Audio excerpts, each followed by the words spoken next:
الله وبركاته نحمده ونصلي على رسوله الكريم أما بعد أعوذ بالله من الشيطان الرجيم بسم الله الرحمن الرحيم وَلَقَدْ هَمَّتْ بِهِ وَهَمَّ بِهَا لَوْلَا أَنْ رَأَى بُرْهَانَ رَبِّهِ كَذَلِكَ لِنَصْرِفَ عَنْهُ السُّوءَ وَالْفَحْشَاءَ إِنَّهُ مِنْ عِبَادِنَا الْمُخْلَصِينَ۔ محترم سامعین، اس سے پہلے کی درس میں ذکر کیا گیا تھا کہ اخلاص کے کچھ فوائد ہے اور اس کے 3 فوائد ذکر کیا گیا تھا۔ ایک یہ ہے کہ اللہ تبارک و تعالی اپنے مخلص بندوں کو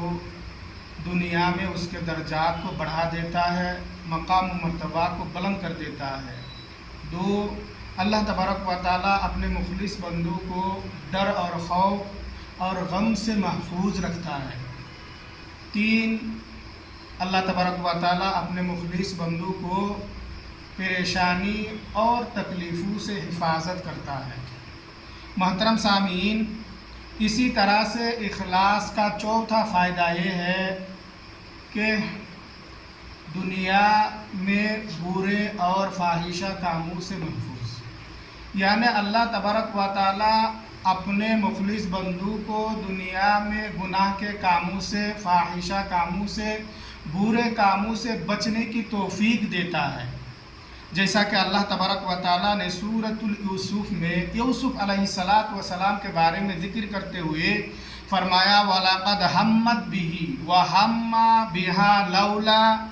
أَن رَّأَىٰ بُرْهَانَ رَبِّهِ كَذَٰلِكَ لِنَصْرِفَ عَنْهُ السُّوءَ وَالْفَحْشَاءَ إِنَّهُ مِنْ عِبَادِنَا الْمُخْلَصِينَ۔ اللہ تبارک و تعالیٰ نے اس آیت کریمہ میں فرمایا کہ اور اس عورت نے ان پر قصد کر لیا تھا، یعنی یوسف علیہ السلام پر، اور وہ بھی یوسف علیہ السلام بھی اس عورت پر قصد کر لیتے اگر وہ اللہ تبارک و تعالیٰ کی دلیل کو نہ دیکھ لیتے۔ اس طرح سے ہم نے انہیں اس برے کاموں سے بچا لیا کیونکہ وہ میرے مخلص بندوں میں سے تھے۔ محترم سامعین، اللہ سبحانہ و تعالیٰ نے اس آیات کریمہ میں حضرت یوسف علیہ السلام کے بارے میں ذکر کرتے ہوئے فرمایا ہے کہ وہ عورت یعنی عزیز مصر کی بیوی زلیخا نے حضرت یوسف علیہ السلام پر گناہ کرنے کا، برے کام کرنے کا پکا ارادہ کر لیا تھا، اور اللہ تبارک و تعالیٰ فرماتا ہے وہ بھی یعنی یوسف علیہ السلام بھی برے کام کرنے کا ارادہ کر لیتے اگر انہوں نے اپنے رب کی، اللہ تبارک و تعالیٰ کی دلیل کو نہ دیکھ لیتے۔ لہٰذا ہم نے اس طرح سے یوسف علیہ السلام کو اس برے کام سے، اس گناہ سے بچا لیا کیونکہ وہ میرے مخلص بندوں میں سے تھے۔ یعنی یہ اس بات کی دلیل ہے کہ اللہ تبارک و تعالیٰ اپنے مخلص بندوں کو برے کاموں سے، گناہ کے کاموں سے بچا لیتا ہے۔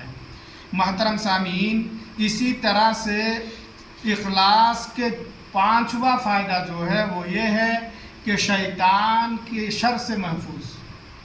یعنی جو لوگ اللہ کے مخلص بندہ ہوتے ہیں وہ ہمیشہ شیطان کے شر سے، شیطان کی دھوکہ و فریب سے محفوظ رہتا ہے، بچ جاتا ہے۔ جیسا کہ اللہ تبارک و تعالیٰ نے سورۃ الحجر میں فرمایا قال ربی بما اغویتنی لأزینن لہم فی الارض ولا اغوینہم اجمعین الا عبادک منہم المخلصین۔ اللہ تبارک و تعالیٰ نے اس آیات کریمہ میں فرماتا ہے کہ شیطان نے کہا کیا اے میرے رب، اے اللہ تو نے تو مجھے گمراہی کر دیا اور میں بھی دنیا میں انسانوں کو اس کے برے کاموں کو، گناہوں کو اس کے سامنے مزین کر کے پیش کروں گا، خوبصورت کر کے پیش کروں گا، اور اس طرح سے ہم نے اس سب کو گمراہ کر کے چھوڑ دوں گا۔ ہاں، اس میں سے چند لوگ ہی تیرے مخلص بندے ہی بچیں گے، تیرے مخلص بندوں میں سے چند لوگ ہی اس میں سے بچ جائیں گے۔ محترم سامعین، اس آیت کریمہ میں اللہ تبارک و تعالیٰ نے فرماتا ہے کہ شیطان خود اللہ تبارک و تعالیٰ سے کہتا ہے کہ اے میرے رب تو نے تو مجھے گمراہی کر دیا ہے، اور میں بھی دنیا میں تیرے بندوں کو، انسان کو، اس کے ہر گناہ کو، نافرمانی کو، برے کاموں کو اس کے سامنے خوبصورت کر کے، مزین کر کے، اچھا کر کے پیش کروں گا، اور اس طرح سے ان سب کو میں گمراہ کر دوں گا، سوائے چند لوگوں کے جو تیرے مخلص بندے ہوں گے۔ یعنی اس آیت کریمہ سے معلوم ہوا کہ جو اللہ تبارک و تعالیٰ کے مخلص بندے ہیں، خالصتاً اللہ تبارک و تعالیٰ کی رضا کے لیے عبادت و بندگی کرتے ہیں، تو ایسے لوگ شیطان کی شر سے، شیطان کی دھوکہ بازی سے محفوظ رہتا ہے۔ اسی طرح سے چھٹواں فائدہ یہ ہے کہ جو شخص اخلاص پر قائم رہے گا، اگر اسی پر ان کی موت ہو تو وہ سیدھا جنت میں جائے گا۔ مسند احمد کی ایک حدیث ہے، حدیث کی راوی حضرت حذیفہ رضی اللہ تعالی عنہ ہے، فرماتے ہیں کہ رسول اللہ صلی اللہ علیہ وسلم نے ارشاد فرمایا کہ جس شخص نے اخلاص کے ساتھ یہ کہا کہ لا الہ الا اللہ، اور اس کی موت اسی پر آ گیا تو وہ سیدھا جنت میں چلا جائے گا۔ محترم سامعین، اس حدیث مبارکہ سے معلوم ہوا کہ جو شخص مخلص ہوں گے، اگر اسی پر ان کی موت ہوگی تو اللہ تبارک و تعالیٰ انہیں جنت میں داخل کرے گا۔ محترم حضرات، آج بھی اس مختصر درس سے ہمیں اور آپ کو اخلاص کے تین فوائد معلوم ہوا ہے۔